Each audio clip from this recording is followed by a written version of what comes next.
Yo, what's going on, guys? Dr. Schwartz here. Welcome back to another Gears 5 video. Today, I'm going to be discussing tips and tricks for the Robotics Expert class in Gears 5.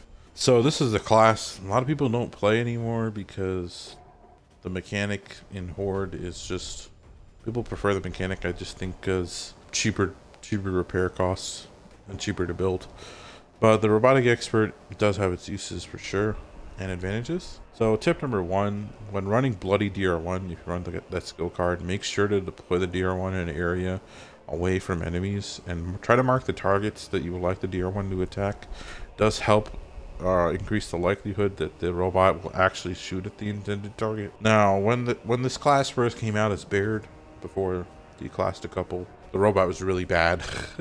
It's a little better now that, you know, when it's really aggro to an enemy, like you can really shred DR1s and some type of blocks and stuff like that, or shred like sentinels and guardians pretty easily. But yeah, just make sure to deploy it in an open space. Make sure there's no rejects or juvies around, because then that'll distract it and it will basically render it useless for that duration.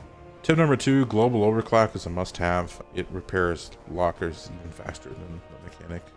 Reloads lockers even faster. Just maybe even in escape, there's some hives of weapon lockers. You could run that too, if you like. Tip number three, precision repairs is very useful. Take advantage of some of the lower health enemies like leeches, amagos, jubies.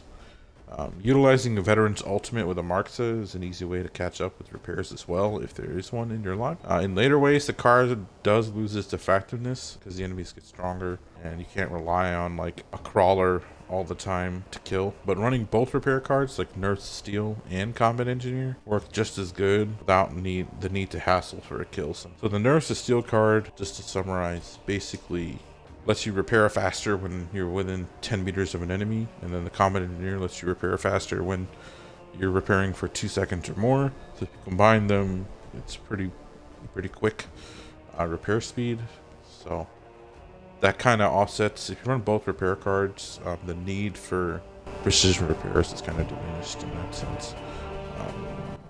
Just because in Master it's just difficult to kill certain enemies in the 30s without the assistance of other classes. So let you know about that. And tip number four, try to avoid deploying the DR1 in the area near a downed enemy, because what they do is they're programmed to prioritize executing them instead of damaging other enemies.